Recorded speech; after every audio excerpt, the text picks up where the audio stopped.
लोग चर्चा करते हैं वायुमंडल पे। बहुत ही महत्वपूर्ण टॉपिक है, बहुत सारे प्रतियोगी परीक्षाओं में इससे प्रश्न आते हैं। तो सबसे पहले हम चर्चा करेंगे वायुमंडल। तो पृथ्वी के चारों तरफ फैले जो गैसीय आवरण है उसे ही हम वायुमंडल कहते हैं। यानी पृथ्वी हजारों किलोमीटर गैसीय आवरण से घिरी हुई है और इसे ही हम वायुमंडल कहते हैं। यह वायुमंडल पृथ्वी की गुरुत्वाकर्षण शक्ति के कारण ही टिका हुआ है। अगर गुरुत्वाकर्षण नहीं होती तो यह वायुमंडल पृथ्वी के साथ टिका नहीं होता। वायुमंडल के कारण ही पृथ्वी पे जीवन भी संभव है। अगर ये वायुमंडल नहीं होता तो पृथ्वी पर जीवन का अस्तित्व नहीं होता। यह वायुमंडल कई गैसीय मिश्रण से बना हुआ है। इसी गैसीय मिश्रण को ही हम वायुमंडल का संगठन कहते हैं। तो जो मुख्य गैसें हैं वो है नाइट्रोजन 78.8%, दूसरी जो गैस है वो है ऑक्सीजन 20.95%, तीसरी गैस ऑर्गन 0.93% और चौथी गैस कार्बन डाइऑक्साइड 0.036%। ये गैसें ही मिलकर वायुमंडल का निर्माण करते हैं। इसके अतिरिक्त भी कई गैसें हैं, लेकिन ये महत्वपूर्ण है। बहुत सारे एग्जाम्स में इन्हीं से प्रश्न पूछे जाते हैं। कार्बन डाइऑक्साइड का प्रतिशत कितना है पूछा जाएगा, या नाइट्रोजन का या ऑक्सीजन का। तो इससे प्रश्न प्रतिशत इसके पूछ लिए जाते हैं कि आर्गन का प्रतिशत कितना है, ऑक्सीजन का प्रतिशत कितना है, नाइट्रोजन का प्रतिशत कितना है। तो ये चार गैसों को ही हमें याद रखना है। इसके अतिरिक्त भी कई गैसें हैं, लेकिन वो उतनी महत्वपूर्ण नहीं है। इसके बाद हम लोग चर्चा करेंगे वायुमंडल की संरचना का। संरचना का मतलब कि पृथ्वी के ऊपर जो वायुमंडल है वो कई लेयर्स में विभक्त है। इन्हीं लेयर्स को हम स्फीयर भी कहते हैं, मंडल भी कहते हैं। तो ये वायुमंडल जो है मुख्यतः 5 मंडलों में विभक्त है। तो सबसे पहला जो मंडल है वो है क्षोभ मंडल। इसे परिवर्तन मंडल भी कहा जाता है और इसे ट्रोपोस्फीयर भी कहा जाता है। हम ट्रोपोस्फीयर इसलिए चर्चा भी करते चलेंगे क्योंकि एग्जाम्स में आपको क्षोभ मंडल नहीं देके कभी कभी पूछ देगा कि मौसमी घटनाएं किस मंडल में होती है, और वहां पे क्षोभ मंडल नहीं देके ट्रोपोस्फीयर दे देगा। तो इसलिए इसके जो इंग्लिश टर्म्स हैं वो भी एग्जाम्स में पूछ लिए जाते हैं, इसलिए हम इसके इंग्लिश टर्म्स को भी चर्चा करते चलेंगे। तो सबसे पहला जो मंडल है वो है क्षोभ मंडल। इसे परिवर्तन मंडल कहते हैं। क्यों परिवर्तन मंडल कहते हैं? क्योंकि मौसम संबंधी जितनी घटनाएं होती हैं, जैसे आप देखते हैं ना, अचानक से बादल छा गया, तेज वर्षा होने लगी, कभी कभी बहुत जोर की बिजली कड़कने लगी। तो ये जो जितनी ये घटनाएं होती हैं वो सभी इसी मंडल में होती है। यानी इसके ऊपर न तो बिजली बनती है न तो वर्षा होती है। यानी कि 0 से 8 किलोमीटर ध्रुवों पर इसकी मोटाई है और 0 से 18 किलोमीटर विषुवत, यानी विषुवत रेखा पे ये थोड़ी ज्यादा मोटी है। यानी सभी जगह एक समान नहीं है। देखिए ये घटते बढ़ते रहती है। और गर्मी के दिनों में इसकी जो मोटाई है यानी इसकी जो ऊंचाई है वो बढ़ जाती है, जबकि जाड़े के दिनों में इसकी मोटाई घट जाती है। तो मौसम संबंधी जितनी घटनाएं होंगी वो इसी मंडल में होती हैं। इसीलिए वायुयान के लिए ये अनुकूल दशा उत्पन्न नहीं करती है। हाँ, वायुयान के लिए इसकी ऊपरी जो मंडल है, तो क्षोभ मंडल की जो ऊपरी मंडल है वो है समताप मंडल।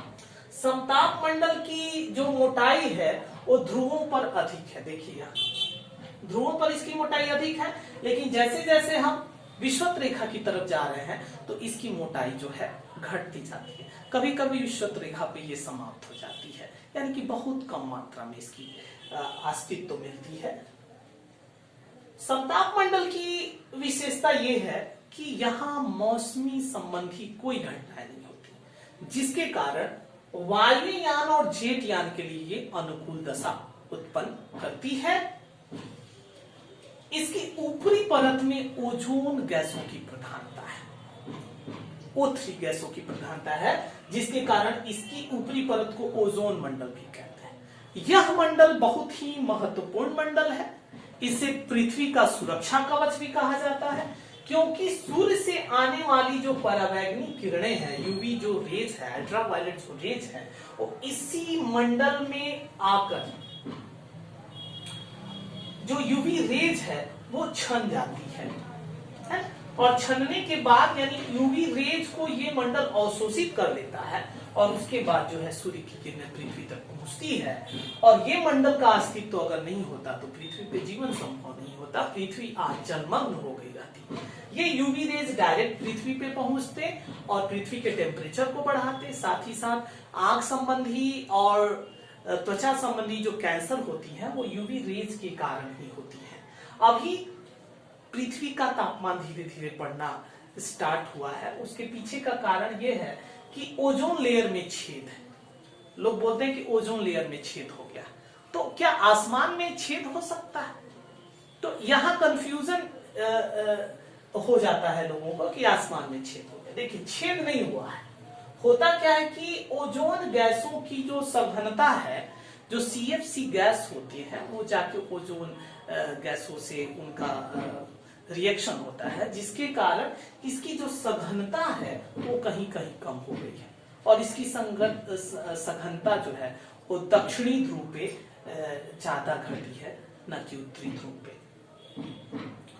तो अब इसके ऊपर का जो मंडल है वो है मध्य मंडल। मध्य मंडल की ऊंचाई 50 किलोमीटर से 80 किलोमीटर तक है, और ये मंडल की विशेषता ये है कि जितनी भी उल्काएं होती हैं वो इसी मंडल में आके समाप्त होती हैं। और प्रश्न एग्जाम में पूछा जाता है कि उल्का पिंड कहां पे आकर समाप्त हो जाते हैं, तो उल्का पिंड जो है इसी मंडल में आके समाप्त हो जाते हैं। तो इसलिए इस मंडल को उल्काओं का कब्रगाह भी कहा जाता है। रात को हम कभी कभी आसमान में देखते हैं, अचानक से कोई तारा जैसे लगता है कि टूटा और जमीन पे गिरा, लेकिन जमीन पे नहीं गिरता है, वो जमीन पे गिरने से पहले ही मध्य मंडल में पहुंचकर नष्ट हो जाता है। तो ये मंडल अगर नहीं होता तो ये उल्काएं सीधे पृथ्वी पर आती और बहुत ही विध्वंस पैदा करती। इस मंडल की दूसरी विशेषता ये है कि इसमें तापमान सबसे कम पाया जाता है। देखिए, मध्य मंडल में टेम्परेचर जो है वो तीव्र गति से घटता है, और 80 किलोमीटर की ऊंचाई तक जाते जाते तापमान घट के -100 डिग्री हो जा रहा है, यानी कि इस मंडल में सबसे कम तापमान पाया जाता है, जबकि क्षोभ मंडल में तापमान बढ़ रहा है, तापमान घट रहा है। देखिए, धरातल पे जहां तापमान 20 डिग्री सेंटीग्रेड है, वहीं 10 किलोमीटर तक ऊंचाई पे जब हम जा रहे हैं तो तापमान घट के -60 डिग्री तक चला आ रहा है। समताप मंडल में फिर टेम्परेचर बढ़ता है और -60 डिग्री से टेम्परेचर बढ़ के 0 डिग्री तक चला आता है।